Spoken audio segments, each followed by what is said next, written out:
This is the key. It's going to help a multitude of things. Your ball striking is going to be so much better. So how can we train this a little bit? Well, there's a couple of drills.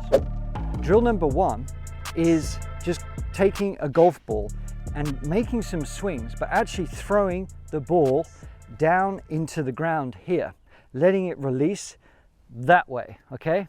So I'm throwing it into the ground here with authority, with precision, hitting the spot that would be just past the ball. And you can practice that for several minutes right now. Get up out your chair and practice it to release down, okay? If you find that you're releasing too early or too late, you'll notice it from where the ball is landing. Really, you want it to be landing more or less in the middle of your stance, there. So after you've practiced that a few times, to have that feeling, because sometimes it's very difficult to go from a drill that isn't using a club to taking your grip and trying to feel the same thing. This does it perfectly. Take your normal setup and grip, but we're going to let the right hand off and make a flat palm. So we're at the back here.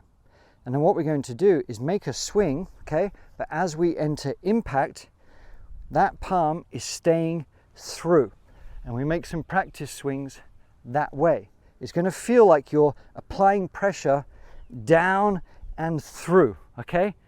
It's that pressure point that is going to be key, because that's the release that you want.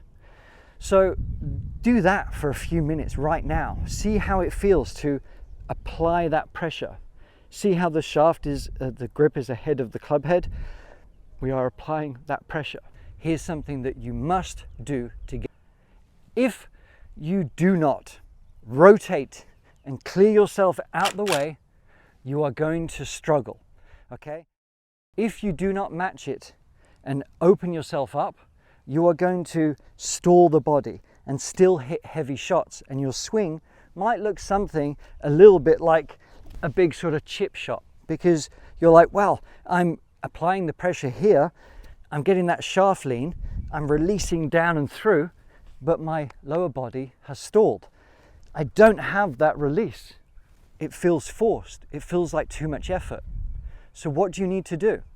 You have to find a way to rotate and clear yourself open, okay?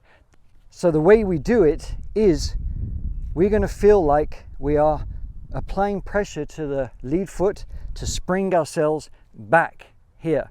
We are clearing ourselves open.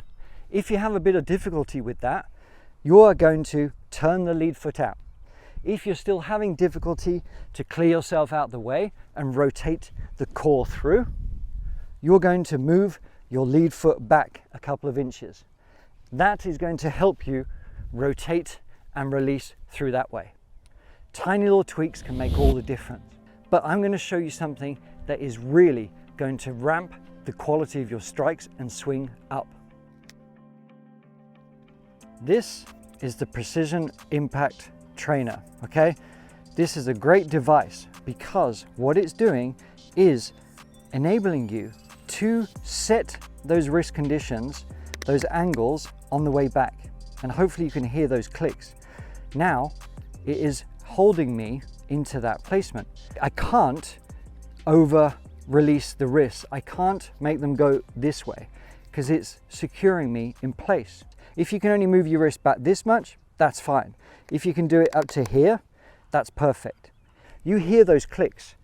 That is going to signify to you how much hinge you want to have on your wrist. As you take the club back, okay, you're going to hear maybe 4, 5, 6 clicks.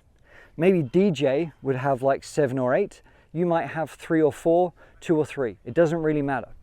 But you're going to listen to those and you are going to hold on to it and release through. You're going to release with the back of the hand. You're going to rotate through, okay?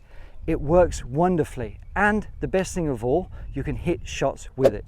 Hopefully you can hear that as I take my backswing, you hear those clicks. The only thing I need to think about from the top of the swing is releasing and rotating through that way. All you have to do is pop it back to reset it.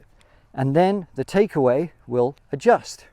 That is it. And it works with so many different types of swing, but it's giving a fundamental to strike through with the correct angles. So let's put it to the test. Make sure it's set. So back, and hold. Might feel a little bit strange at first to kind of get through it, to make it happen, but it is a wonderful training device. Very solidly made, and you can check it out below to get a special discount. This is also a great device for chipping and pitching practice because it stops the wrist collapsing and it encourages you to use your larger sort of body parts for the momentum, for that chipping action, but without trying to manipulate things too much. So obviously we're not going to allow the wrist to kind of hinge and cock back as much. Maybe just 1 or 2 is fine, just for a little shot like this. You can hear that. I think it went 3, but we hold on to it here, but the only sensation I'm going to have is rotating through. And I'm just going to chip like so, okay? A little bit fast. That's how you're going to get better, more consistent sort of action, because there's less things going on, but we are still enabling ourselves to have feel and that control. So make some practice swings. Whether you have this training aid or not, okay, you can still use the same sort of technique, the same method to get the results that you want, okay?